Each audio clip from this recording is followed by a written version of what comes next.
Hello student, success coaching classes में आपका स्वागत है। यदि आप चैनल में पहली बार आए हैं तो चैनल को सब्सक्राइब कर ले और बेल आइकन को ऑल में प्रेस कर ले ताकि आने वाले सभी वीडियो का नोटिफिकेशन टाइम पर मिल जाए।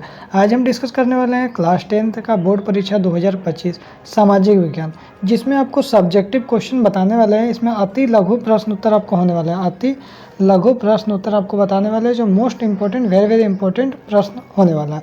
चैप्टर का नाम है आपका संसाधन एवं विकास है। चैप्टर नंबर हमारा 1 होने वाला है। ठीक है, चलिए हम लोग देखते हैं आराम से इसको। देखिए हमारा चैप्टर नंबर 1 में क्या क्या इसका शॉर्ट क्वेश्चन में आपको इंपॉर्टेंट है, तो चलिए देखते हैं। देखिए सबसे पहले आपका शॉर्ट क्वेश्चन में संसाधन क्या है उसको समझते हैं। तो संसाधन क्या है? संसाधन वे उत्पाद व वस्तुएं हैं जिनका मूल्य मनुष्य के लिए उपयोगी है या मनुष्य के लिए। हम लोग ये भी बोल सकते हैं संसाधन वह है जो हमारे पर्यावरण में जो भी चीज़ हमारे ज़रूरत को पूरा करता है तो वो हमारे लिए संसाधन है।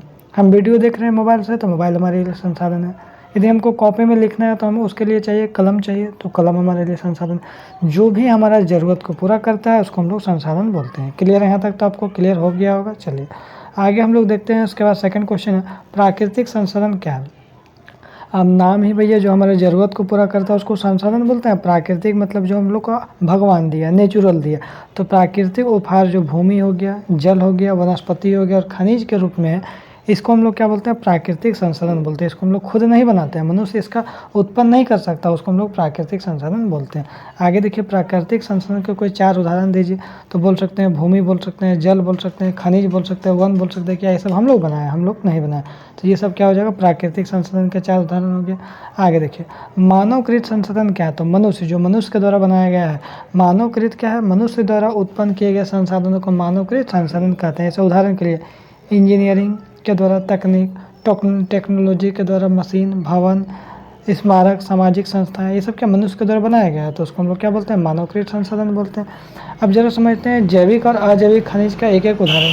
तो कोयला क्या है? आपका जैविक खनिज हो जाएगा, जबकि लौह अयस्क क्या हो जाएगा? एक अजैविक खनिज हो जाएगा। अब देखिए नवीकरण संसाधन क्या है या नवीकरण योग्य संसाधन क्या है? वेरी इंपॉर्टेंट क्वेश्चन आपका बोर्ड एग्जाम के लिए।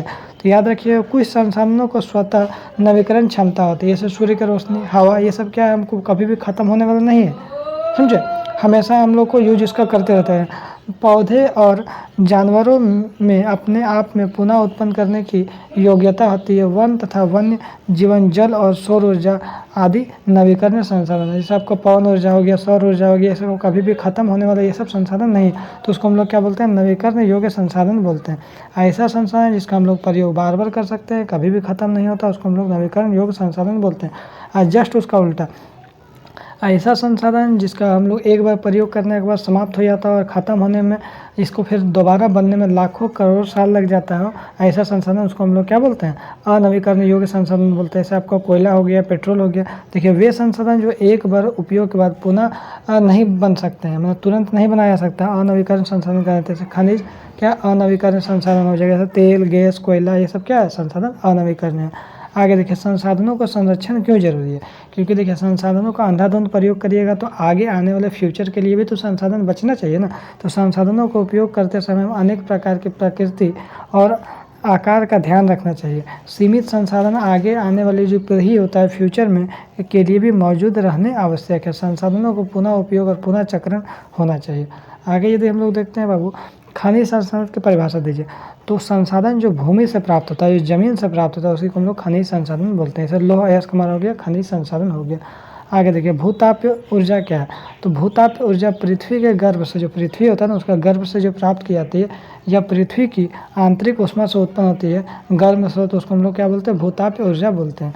आगे बोल रहा है 2 विकसित और 2 अविकसित देशों का नाम बताइए। तो हमारा विकसित देश क्या हो गया? संयुक्त राज्य अमेरिका। अमेरिका हमारा विकसित देश हो जाएगा। जापान हमारा विकसित देश हो जाएगा। अविकसित जो विकासशील देश जिसका पूरा अभी तक विकास नहीं होता, जैसे हमारा भारत हो गया, पाकिस्तान हो गया। आगे देखिए भूमि शब्द से आप क्या समझते हैं? जो भूमि जो शब्द है, भूपृष्ठ का ठोस भाग भूमि कहलाता है। इसे मृदा या धरातल भी हम लोग कहते हैं। यह कृषि के लिए उपयोग में आता है। आगे देखिए बोल रहा हमारे भू क्षेत्र का कितना प्रतिशत मैदान है? हमारे जो भूमि क्षेत्र में है कितना परसेंट मैदान है? तो लगभग 43% मैदान का हिस्सा है। भूमि को कितने प्रतिशत भाग पर्वतीय है? तो लगभग 30% भाग पर्वतीय इलाका है। यह वन उत्पाद, वन्य जीवन तथा सुंदर दृश्य प्रदान करता है।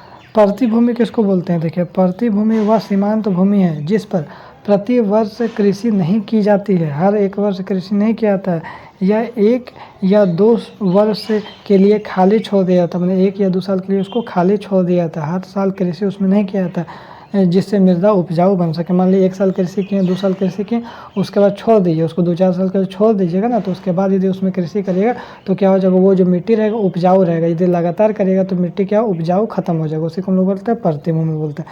चारागाह क्या है, प्राकृतिक घास से ढका हुआ भूभाग चारागाह कहलाता है।